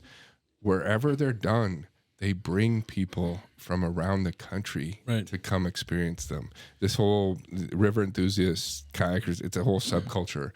I don't think we even understand right now the impact that this might have for tourism. No, Jose we have talked no about idea. that too. Yeah. So I do have a question on that. And it's just I don't really know. So like Oklahoma City's got a version of this, but that's kind of controlled. Like you pay to go down it, that type of stuff. Yeah. But as far as I know, in the state of Nebraska, river access for recreational use, as long as you have you can access the river and you can get off on non-private land, everything is good. You can't really charge for anything other than renting kayaks and tubes and stuff like that. So this is free. Same This thing, is, it'll be free. Yeah, yeah, absolutely. and we have is that landing up by First Street? Is that a Norfolk landing or is that there's some public land there. okay? Yeah. So that is a So public that access landing. public land, the takeout in South Norfolk near the North Park development, that's public Okay. land as well. So And it's for anybody to go down. And- It's not going to be controlled by one person. Or, no, okay. nope. Right. Yeah. There's some And the reason I'm conceptions about asking that, is right. because North Fork Outfitters has Right, been right. a big proponent of this, and I know that Sure. there's a lot of people out there really worried that, like, he's going to control everything. That he's getting. this is a question that I know there's. This is a city constructed and operated project. In fact, the city controls how much flow comes into the North Fork because it's a gated system. Going back to the flood control project that was put in the 60s, and so.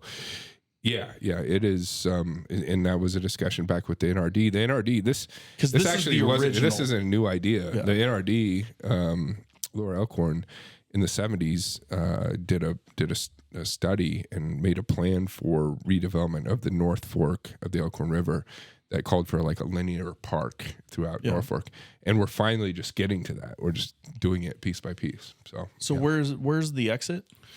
So that Norpark development, so Nucor Detailing Center, they're back behind there where there's that new housing development, newer housing development.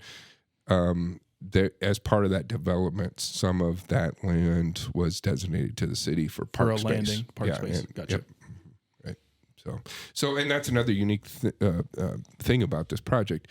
You can put in north of town, North 4th Street, float for about an hour 15 minutes. You have that whitewater park, and then keep going for another. So you got almost a 3-hour float with all of that stuff in the middle. And oh, by the way, downtown Norfolk with restaurants and bars and all that stuff. So with the amphitheater, is there going to be like live performances out there? That's the idea. Yeah. Yep. Concerts, a lot, festivals. Right. And that's kind of. I'd love to see Oktoberfest there. Actually, that'd be a huge. That's kind of what I was wondering. So, now obviously, a lot of listeners may not know future developments down there, right? The old Alco building in that area. Yeah. Was earmarked for some changes this next year, right? And then things kind of fell through. There's so I mentioned the developer earlier that was comparing, downtown spaces in Nebraska. He's part of the group that's looking at purchasing that and redeveloping it. Mixed use. So mixed use, some residential, entertainment district, kind of a boardwalk of sorts overlooking the river, and then some commercial office space. So that would work well with downtown. Yeah, right. And these guys that are interested in it, from what I've seen, really want to do it the right way and make it mesh well with what's already existing. There's downtown. A lot of space there. So there is, yeah. So, it could be another building block for what's going on downtown. Another question we talked about. The money for the initial upfront, that's all taken care of, and I get that. What about long-term upkeep? Is there money in the budget? Is that extra in there? Is that in the parks budget? How is that getting taken care of? Is that grant money? That'll be parks. So, I mean, with something like this, yes, there's significant improvements and renovations to Johnson Park, and that will mean some more maintenance. Yep. But that's kind of naturally inherited. Well, I was talking more on the river side than the river. Once it's put in, I mean those structures are built to last. Basically lasts. Okay. Yeah, it's curious on my side of it. Yeah. Once it's put in, there's really not a lot to do. We're going to be really focused on the safety part of it. We want to make sure, especially at the front end, encouraging people to wear life vests. As they go in, it's free, right? And is it okay? Oh, yeah. Okay, that's what I was going to get at. But operation upkeep on the river itself, probably not a lot there. Gotcha. With some of the new stuff coming in Johnson Park, a little bit more, but that's to be expected with a growing parks and rec department. This is going to come from my insurance background. So does that change any of the liability for the city? Like, do you have to get? Is it an enter at your own risk? Yeah, enter at your own risk. Just like any of our other parks, like would be if you're, and there's breaks their arm on a playground or something. Right. So kind of like, and I use the Niobrara River up by Valentine as an example with multiple outfitters. Is there the ability for multiple outfitters to do this if they want to? Yeah. I mean, it's bid it or whatever. You just take your people wherever you need to take them. So beauty of America, right? Anybody can come in and if they see a market opportunity, try to seize it. Okay, I'm just curious. Mm-hmm. Yep. Did you have something to say? Nope. Oh, you no, I mean I do, but it's so it's obviously much smaller. Oh, it's way smaller. I mean, I guess the questions I've had from constituents is what you're asking kind of is it just one person who's involved with this? It's not. But there will be probably some kind of, question of where you can drop in and where you can't drop in, right? I mean, because there is some private property along. You can't, in the state of Nebraska, you cannot drop in on private. Only unless it's your private land. Right, and that's your business. Yeah. Those 2 points that we mentioned are public. That's as long as it's public. So it has to be at those two spots. So multiple outfitters, yes, on the same parcels. Unless somebody had you can in between. You can work that. Right. I mean, you can buy access from somebody that's private land. That, that's kind of how that works. But, in the state of Nebraska, pretty much anywhere. There'll be another access to at Winter Park. Yeah. For Which people one's just Winter Park? Winter Park's down there North across of from the the high library. school. Okay. Yeah. And so if you just want to, if you Jump in just quick. interested in doing the Half White fall, water, the falls, right? Yeah. How does open container work on the river? Good question. Well, it's No, actually, we there's I think similar to like Niobrara, right? I mean, Yep. it's It's a good. waterway, it's a public Yeah. waterway, and so I don't think the city has any kind of regulation on that. Okay. yeah, I mean, you got to be respectful of the Right. waterways and also of your landing spots. No throwing Where your cans, stops no are. throwing. Right. Right. You know, and so that would be a Interesting. topic. There'll be I'm sure. some education It'll come up, involved yep. and Yeah. all that. Take care of the river that you're Yeah, I mean, don't enjoying you know, And spending it's time on. kind of Yeah. that's a natural waterways thing, and that's in lakes and everything. I would As long as it's assume there not would controlled by the be- state, you're allowed to. right. There might be some, outfitters might have some regulations where no bottles, no glass. You know what I mean? That's So- kind of a normal thing. Yeah, is yeah, no, yeah. no glass. But it's been weird because as we talk about this whole waterway, just the last couple of days, I've driven over it and walked by it so many times, seeing that water rush over the rocks. It's really cool, really neat, Yeah. and it's going to be a very unique experience, and it should be respected, right? I mean, you should be Right. I love the experience, but respect the nature around you. So I think people take that in consideration. What I liked about the project from the beginning is it goes back to Norfolk's history. This is the waterway that gave the community life in the first Right. place, right? Yeah, I mean, the mill the German started it, basically. settlers who scouted this area set up camp there, Yeah, and, right. and said, "Hey, this looks like home. We're going to call it home." And then, as rivers do, they have evolving roles in a community. It got to after the initial startup of the community and the dam that was put there to power the flour mill, eventually flooding Yeah, became flooding a was an problem, issue, right? And the Native Americans at the time said, "Hey," offered some friendly advice to the Germans. Said, "It floods a lot. You may not want to set up there." Typical stubborn German fashion, right. like hold our beers, right? Right. Yeah. But it did, and so from the 1860s and 1960s, there's 12 major floods, and during that time, the river got to be seen more as a liability than Right. an asset. But now, since the late 60s, that flood control project, now it's all flood controlled. Let's turn it back into an asset. Yeah. Right. That can help the community grow. And it's so, to me, it's one of those back to the future projects where we're making the North Fork relevant again to the community. I like that. The other thing I want to go back to is roundabouts. Andrew and I talked about that.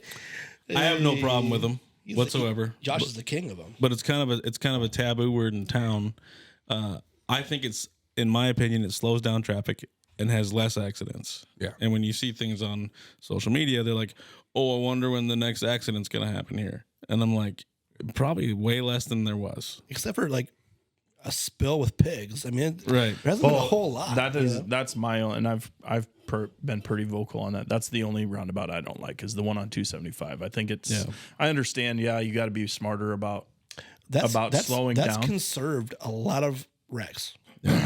But it is He's a worried huge, about there were semis. bad, it. No, bad yeah, wrecks yeah, in right, that yeah. intersection before. tons of wrecks. And But yes, I get that. think actually the NDOT could do a better job marking Yeah. the incoming to that. Is like slow down, especially for truckers. But yeah, I mean, statistically, there are fewer accidents. I agree. It speeds They're, me they're up. more I love 'em. efficient. The traffic moves more So it efficiently. speeds you up? Roundabouts are way faster. Oh, I thought you meant like you sped up to him. My question is, Have you seen my car? Yes, I do. Sorry, go ahead. Go ahead, Josh. my question with roundabout: who enjoys stopping at stoplights? I hate it. I hate or, it. So, or I just hate- waiting. But you I know? will say the worst thing that'll make me madder than anything is somebody not knowing how to run a roundabout, and that screws up my timing. Which we got Is that enough. possible? Yeah, Oh we my have God. enough here in Yes. town that people should understand how they work. If you're stopping in the middle of the roundabout, Yeah. I'm gonna lose Yeah. my mind. Who stops in a roundabout? It's You called a cl- roundabout. A lot of people do. You clearly don't drive through roundabouts. Carousels don't stop. It's not everybody, but it happens. for all of the concerns about the apocalypse happening with the First Street roundabout, I've gone down there It is. during There's zombies. during rush hour, and I'm making quote I think marks there's right now. 3 or Rush 4 hour, deaths already. and that thing is function like. believe it or not, there's no congestion. There's no backups back to the railroad tracks. I sat and watched it one morning for 30 minutes. It was a waste of 30 minutes. I will say that one's really good for the pedestrians. The 25th in Benjamin roundabout needs some visibility. Yeah, there's some challenges there for sure. Yeah. That is my favorite. It's a hill. It's massive. I like that one. It's just a visibility for pedestrians is my problem with that one. Yeah. But roundabouts in general, I'm totally fine with. But that's another thing. Traffic calming is a good thing, especially in high trafficked pedestrian areas, like we thought First and Brosh could be, right? Yeah. And it's another reason we went from signals downtown on Norfolk Avenue on 2nd and 3rd to stop signs, 4-way stops. I was going to ask that too. So what was the mindset on that one? Yeah, really, the traffic counts on Norfolk Avenue really never really justified signals there. Stops, 4-way stops, cause people to go slower, motorists to go slower, pay more attention to their surroundings. Yes, there are plans in the work to convert 4th and 5th to 4-way stops. I don't blame you. Yeah. I mean, and you look at it. Look at like Lincoln Haymarket, Omaha Old Market. It's 4-way stops. There's not signals there. Stops on there.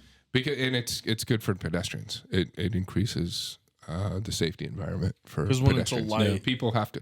The car's just going to go. One of the surprising things when we did those conversions on 2nd and 3rd, we had members of the blind community here in Norfolk come in and say, yes, we support this because we know we always have the right of way at 4-way stops. Right. Sometimes those, at signals, those warnings don't work. The buttons don't work. It's guesswork. I took a school trip in high school to New York City, and the tour guide was saying, if that light changes, get the fuck out of the way because the taxis are going to run you over. Yeah. Have we, Andrew and I talked about lighting the last time he was on here.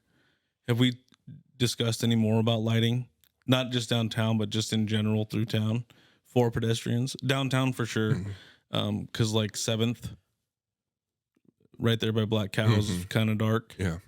It's dark a lot of places. I mean, there's a lot. Look at the one. So Ward 4 is the only ward that has one-way streets, and that's 2nd through 5th.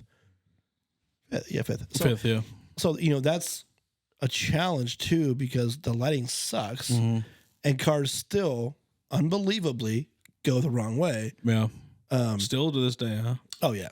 But I mean, and that's one thing we talked about with Captain Miller too about. Changing. We started changing. Speed limits, and one-ways are a challenge. And I'm not sure why. Speed limits aren't really going to help. I don't think, in my opinion. No, and so those streets that are one-ways in Norfolk, I'm not sure why they are anymore. Maybe parking. My understanding originally they were put in as one-ways when the city had streetcars, electricity cars. Oh, really? Yeah. Well, it's just so all the way to South Norfolk. So Norfolk Junction. But yeah, so I think that's something we should probably. I mean, it doesn't work. And the only reason I bring up the lights on 7th there is because I think it was last winter. It wasn't me, but somebody ahead of me. There was a cop right there, but there was a guy on a bike trying to get through with snow, and somebody tried to go, and the guy fell, and they just kept going, and I'm like, I got out and helped him, and I'm like. Maybe light wouldn't have helped. Maybe the guy wasn't paying attention. That's a cultural issue. Yeah. More than. But it is dark right there. It is. Yeah. And there's been different discussions about how you enhance lighting down there. We've talked about some of the festoon lighting. Sometimes you'll see over the street lighting. So what? Can you explain that? But oftentimes it's more decorative, right? But it lights up more of an area. Yes, right. So we've talked about that at intersections downtown. That could help. There's some conversions. I think all of those are LED downtown. I'm not sure, but finding brighter lights generally for street lighting in those areas, I think is something we can look at. But yeah, there's discussions in the works on that. Those one-ways though, they're just not ideal. You know what I mean? And I get you. And more calls I mean, essentially in Ward 4. Do you know a guy on the city council that can start working on I that? don't know who that is. I'm not even sure who the Ward 4 Yeah, it's Thad councilman Mirren. is. Do we know who Yeah. we need to talk to? It's Thad Mirren. And then secondary is Josh Moenning. So I think, just in general, like I've watched them. We got a lot of calls. I mean, people do sneak in alleys and go there. Vance, we probably did it. Can you explain what are you talking about? So because you can go midway through an alley, right? Yeah. And hit up into a driveway half a block Yeah. the wrong direction. Yeah. I've done it myself. I'm not going to say I haven't done it. We did. I mean, back in the that's day, what we did. We did it all the So time. you're saying get rid of all the one ways? I think they should get rid of them. There's just no use for them. There's just I would agree. I always hate when I it's come up to confusing. one and I'm like, oh, really? I the got only and when you see a car who doesn't know and they're coming Yeah. at you, Right. it's scary. Right. You know I've what I never mean? So I've never had that. But it's a parking issue, you right? you've Am I wrong? no, it's not parking. There's plenty of space for those streets to be turned into two-way. Right. I've never You just got to park on one side, but they already Yeah, park on one They side. already park on one side. I've never had anybody come close. The only thing I would have an argument or play devil's advocate. It's to 6th Street. Now that you start So talking about what we did in I the past. avoid the one way. We used to play when I football on the can. street. How Oh about yeah, that? all the time. Yeah. And then the only thing that kind of worries me, or I play devil's advocate with, is obviously there's people that live there and have lived there forever, and they're used to it, and maybe they would, and that goes back into change. But I mean, they deserve a voice, and that's kind of that's a little Yeah, difficult. there should be. Yeah, with any changes, like Maybe that, there that's should why be that would be hard for neighborhood input. and why it hasn't I've heard changed. some arguments against converting for at least. What were those arguments? With the school, Lincoln Montessori down That there. makes sense. I do. That's just makes that's sense. just one, but otherwise, How does the school? How do you guys handle school traffic? Obviously, every school is going to want, or the parents that go to those schools. Like I'm going to keep changing schools as I go, so I'm always going to have an input on the school that I'm going to. It's like obviously, right now my son's in middle school, so that's been a hard trek. I obviously know Benjamin needed done, so I wasn't complaining too much. It was getting out of, Too much? I didn't complain too much. I didn't complain at all. I was gonna say That's don't say bullshit. too much. I heard then. him every Just say- day. I was gonna say Like- you said too much, so that means you complained a little bit. No, I'm just kidding. He's never said Vance, anything to maybe. me. I Oh, don't the know. Vance. Oh, so He's Vance never doesn't said matter. I've bit my tongue a lot because I knew it needed done, and I didn't want to. He called me every morning, Doesn't every it work noon. better now, though? Doesn't it work better? No, No, it doesn't look better. Feel better. and looks way better. As soon as I'll give you my full opinion as soon It's as smooth. as soon as it's fully open. My It's problem closer. is getting out of the school. yeah. So like when I drop my son off, then I have to go back through that was a great addition, was the called spillway between the Y and the field to get out. But then we have to go through the neighborhood, which is fine. Not if you buy a helicopter. You fucking buy me one then. I'm doing it now. He's on the way. I mean, I'm a once- problem solver. If here, somebody Zach. comes, if somebody We've gone buys off the pedal rails on this therapy, podcast at this point. and I guess the people that were complaining were the neighborhood people. Zach didn't smile. He just kept going. Well, I told you, I tried to keep the thing going. Somebody has to be I referee. said buy a helicopter, and he said, I'm just gonna give away. I said go buy one. Somebody's got to be straight, man. Yeah, you're right. That's true. But the neighborhood there on 3rd Street, over by the middle school, I don't think always likes the traffic. And then Yeah. you got people trying to cut the traffic, taking, what would that be, 2nd Street? So you got people going down 2nd and 3rd, and then trying to fight to get onto Elm or Prospect. I'm not sure what would that be. Between the library and the tennis courts. Elm. Yeah. Yeah, so getting on Elm is a nightmare. Yeah. Yeah. So that was my only complaint. But again, I think it all needed to be done. So Yeah. that is what it is. That street was a mess. Like there was, I mean, it was no other time. choice. Yeah. And so was Brosh. Let's not forget, Brosh was like driving through a field. I mean, it was boom, boom, Yeah, boom, boom, boom. yeah. And so it's nice. And that's something like it gets. This isn't sexy stuff to talk about, but we didn't. It's have always sexy, Josh. Infrastructure. I'm going to make infrastructure sexy in one way or another.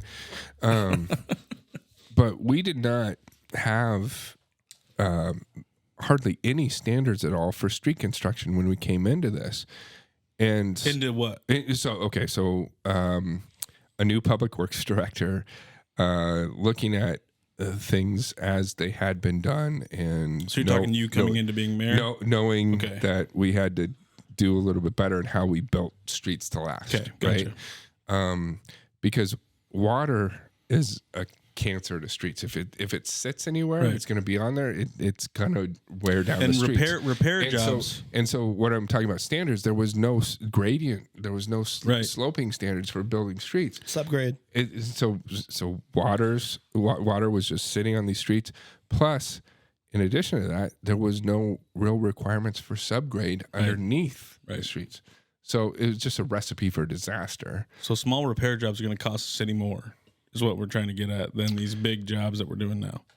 Is what you're saying? Yeah. Oh, yeah. Yeah. If you don't build these streets to last, you're just going to be like, it's a Right. never-ending cycle of just trying to keep your head above water. Right. I would suggest taking the Norfolk 101 and visiting with Will Elwell from the streets department. Holy cow. Amazing guy. How many people are doing that, by the way? There was 15 that graduated last time? 15? Yeah, 101? Yeah. In a city of 25,000?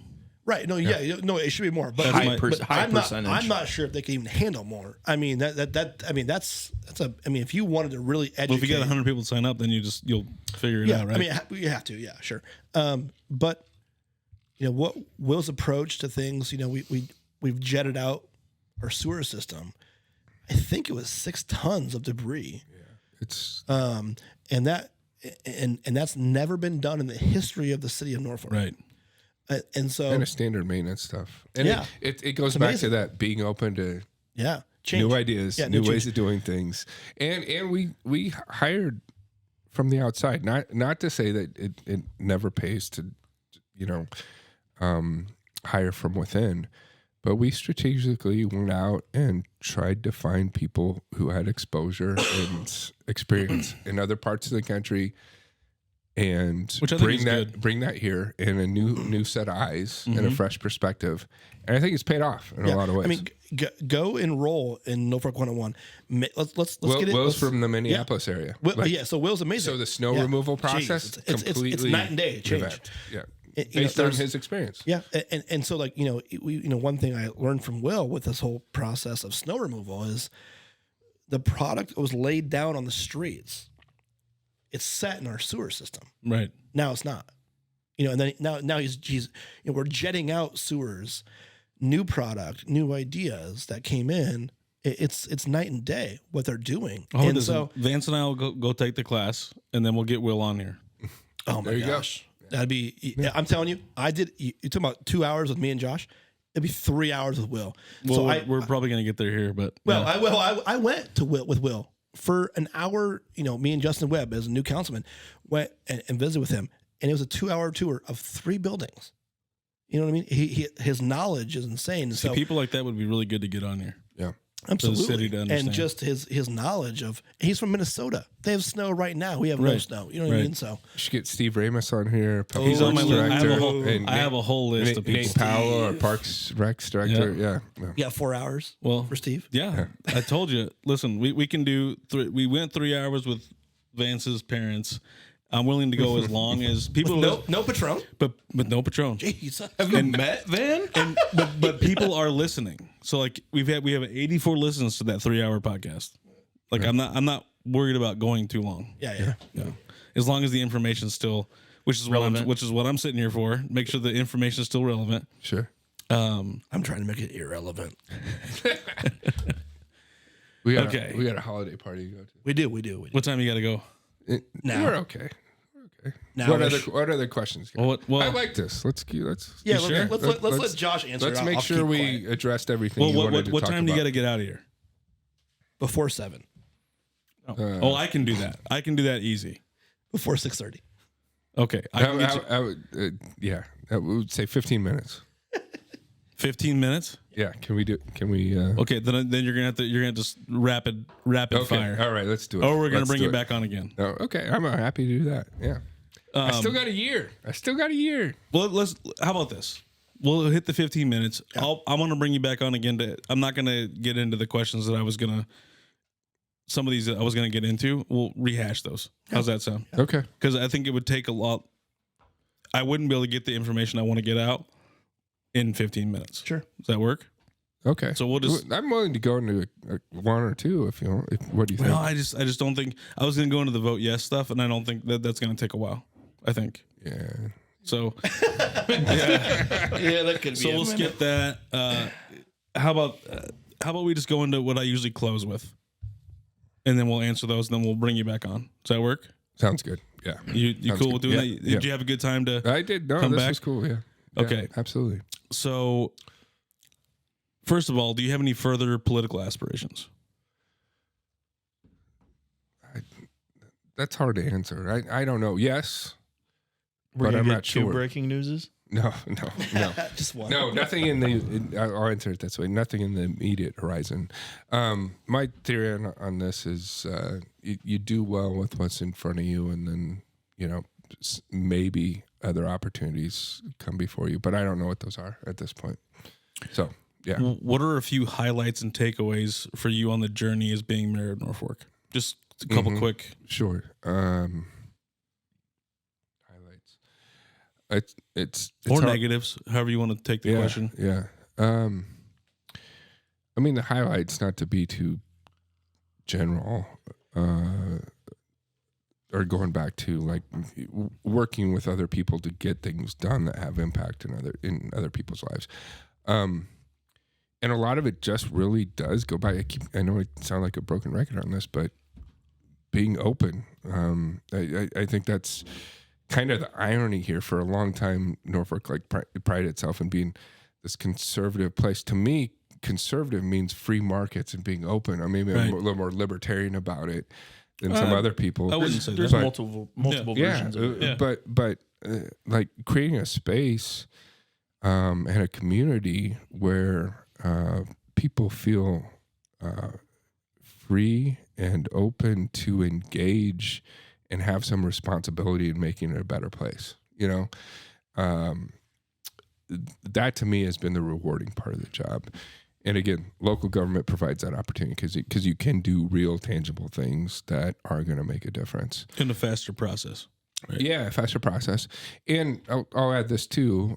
Actually, Omaha World Herald reporter called me last week. He's doing a story on brain drain and how Nebraska's lost people over recent decades, younger people especially. And Norfolk, Andrew and I have talked about this.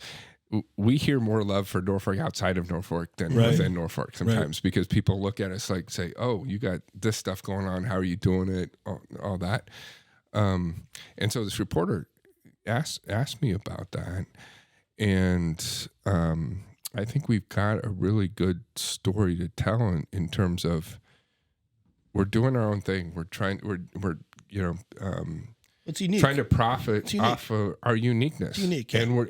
And because of where we are, we've always had to try a little bit harder, like I said before. And I think that's built a entrepreneurial spirit here that is embodied by a guy like Andrew. And it's all building together to something special, I think. And I'm excited about that. So I've asked this question to every guest. I know you are the mayor of Norfolk, so this is going to be a little different, but it still relates to you. With an election year coming up, how do you feel about where the state of our country is right now, and do you feel that we are being well represented at the federal and state levels? That's interesting. That's the same thing. It's tough. It's a hard environment. I look at this next year, and I just think it could get weird. I hope it doesn't get weird in a way that hurts people. Right. I don't know. I don't know. I'm not a big party guy one way or another. That was my next. So let me ask you my next question then. Do you feel that the systems that are in place still work in today's time? No. Which means the two-party system. I don't. Can you give your reasons why? No. It's ironic to me. This country is great because in everything we promote competition and innovation in everything, but for politics and government, right? Why do we have a two-party system monopoly still, right? I think there should be more competition. I am not. I'm a registered Republican, but I don't feel like a great one today. Because What do you there's so mean many. by great? Because that's kind of a flawed word too. Yeah, no. Do you feel that you Speak for yourself. I'm great. Well, Vance is a great. So getting to Josh though, Let me see. I don't think there's enough. I don't think there's enough room for open mindedness for variation within the parties, because I'm strongly pro life. I also believe climate change is real and that we should try to do something about it. Where does that put me? Right. right? Or if you're gay, I guess in my opinion too, I'm a conservative Republican. I'm pro life, freedom of speech, carry a gun. We talked that a lot on this podcast about. But there's certain things you don't always align with the full party. Yeah, right? exactly. But what means what entails the full party? What does that encompass? Right. So that's tough too, because it's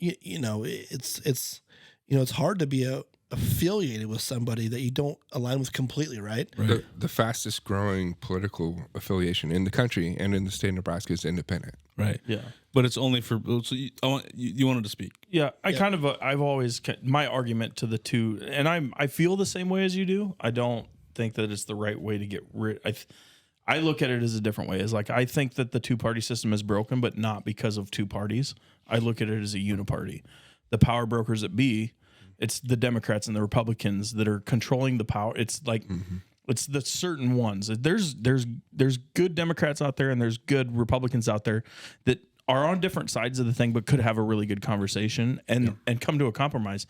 But what happens is the powers that be, they'll fight the money. They'll fight a little bit, and then they're just going to make the decision. And then both of the other sides are going to get screwed in the end. That's the way I look at it. Right. Because it's really ultimately about acquisition and retention of power. Yes. Right. And so it kind of goes to terms. Not about pragmatically governing anything. Or just the voters in general. That's I think Vance said it well. But that's the problem. It's if you're not super left or super right, you're in the middle, but you're not independent. There's actually 5 parties then, really. You're just kind of getting But if screwed. you lean, so like let's say me, if I were to if I'm middle right, okay, which I would assume kind of where we I think kind of we all are there here. Yeah. Well, I'm a little more. he's probably a little more further right than we are, but not fiscally super. I'm super right. Yeah. Socially, I could get a little more middle, I guess. But us three, I would say we're more middle right, and because we believe in the same things, but we also think, well, maybe we can. There's some things we can work on. Well, compromise. Compromise. Right? That's what I say. But then Vance will say, if we compromise, then we're giving up too much, right? To an extent. That's it depends. the definition of compromise. Yeah. No, I mean both sides are giving something up. You would hope. You would hope, right? It hasn't been. It has not been that way. I've debated Vance my whole life. I know. Yeah, I'm ready to go right now. I'm just kidding. But my thing with it is right now with the election going on, the infighting on the Republican side or the Democrat side, they're fighting each other. Mm-hmm. And I don't think that's why I like the long form podcasting. Like, hey, come on here, speak your issues, but let's not go bash the next candidate. How do you feel about that? Well, structurally, I think we need to reevaluate how we're doing some things. Why do we elect people the way we do in partisan primaries? So you have look at how we do this for not legislative races necessarily because it's a top 2 open primary system, but for our federal delegation, governor, constitutional offices. You have partisan primaries. So taxpayers are covering the cost of an election basically for a party, for one party or another. Right. That independent, that at least a third of the people are shut out of participating. Right. But if you're independent, how you is get that to vote fair? in both, don't you? Not in the Republican. Not in the Republican primary. You can't. Republicans shut out independents. But the Democrat, you can't. Democrats do allow in certain circumstances. So the issue then becomes, what does the GOP think of themselves? Because it depends on which faction of the GOP you're talking. Well, yeah, because there's 2 of them, right? Yeah. So that's why I said 5 parties. There's 5 a parties. populist, right? Because there's sure. There's a super right. I don't even know. It's the uniparty GOP, and then there's the populist movement in the GOP. And I think, Well, that's okay. Sure. I think we would benefit a little bit by, in Europe, there's multiple parties. There's challenges and There's criticisms problems with of it, that yeah. of that system too, but ultimately they do then have to form coalitions to actually get anything done. They have to. Right. They have to So, work together. so what's, I guess the big question is, what's the actual, since we're all Republicans here, why are we not seeing things on the same level, right? So why are we not agreeing on everything? And why I are don't we want to disagreeing? agree on everything. Nobody's Right, gonna no, agree on but everything. and why are we disagreeing on certain things and finding a compromise? That's kind of the way it is. If we continue down this road as Republicans, we're going to have a new party. That's going to be reality. What's happening on the other side too? Right. mean, you have socialists That's on the why I left again side. said 5 parties. Yeah. There's actually 5 parties. Yeah. But not everyone has a voice. And so if there's an issue with 2 or 3 items, right? Between super right, middle, left, super left, there's obviously common ground in some capacity. Well, there always is common ground. So why can't we as a party figure that out I and work agree with together? you. And that's what I want to do. It's just watching these debates and just literally seeing them all cut each other's it's been throats. disgusting. Yeah, I'm telling you, I've stopped watching every debate. Well, we have to because we covered it on the other podcast. but Yeah, I wouldn't watch it anymore. I don't. As a normal I've not citizen. watched it. I do clips. Well, clips, but You clips? I don't. And then you But talk just- about it? Ultimately, Yeah, I don't think it's going to matter. Do you think? I mean, it doesn't matter. Trump No, will it win, won't Trump matter. will It's all win money. this. So early. Again, it's all money. before we wrap up, what do you think about Colorado trying to take him off the ballot completely? Oh, I don't know. I read the headlines today of that. What happened last night? It'll go to the Supreme Court and They'll shut it down. They'll strike it down. I'm sure. What do you think about them trying to do it in the first place? It They're seems like trying a to steal stretch. the Stretch. Yeah. Cowards. steal the election. I'm not saying I'm going to vote for him, but I think it's to take somebody away from. It's not about him. It's about people want to vote for him. You're not allowing that person to vote for that person. Right. It's not about Trump. Right. Well said, Vance. If you're going to take somebody off the ballot that I want to vote for Right. by him not being beaten by somebody, right? Yep. Like Yep. that is my problem. That's not what this country, in my opinion, was ever founded on. And we're just past what day is today? The 19th, 20th. So we're 3 days past 250 years since the Boston Tea Party. Like Yeah. just started this thing. All right. Last question, not political. Where do you see yourself going in the future? And are you enjoying where you are now? And do you see yourself ever leaving Nebraska? Hard question. I know. I ask these hard questions on this podcast, but Yeah. Future. Immediate future. Like I just said, have another year here. There's a Yep. lot of projects I want to finish out well, and I think Norfolk has a great platform to grow from. So I want to make sure that that's solid. Future personally, I mentioned before, my kids are 15 and 13, so that's going to be a priority. And I don't know what other opportunities. I'll focus a lot more on business. I've had to find kind of, be flexible about ways to make money and pay the bills during this right. last few years stretch. Having some more time to focus on that. In areas where I feel good about working in. Again, clean energy is one of those, and I think this area has more or less been pragmatic about that. We have the Northeast Community College wind tech program. We have a lot of renewable energy that's been developed around here. I think that is an opportunity when you look at the landscape of the electrification of the transportation sector.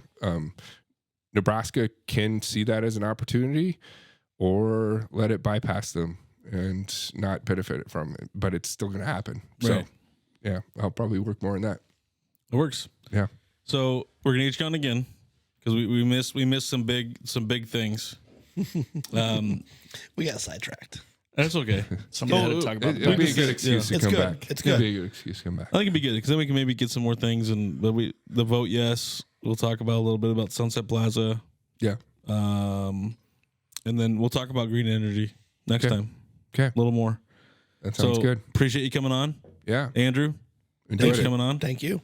We will see you guys next time. Great. Thank you.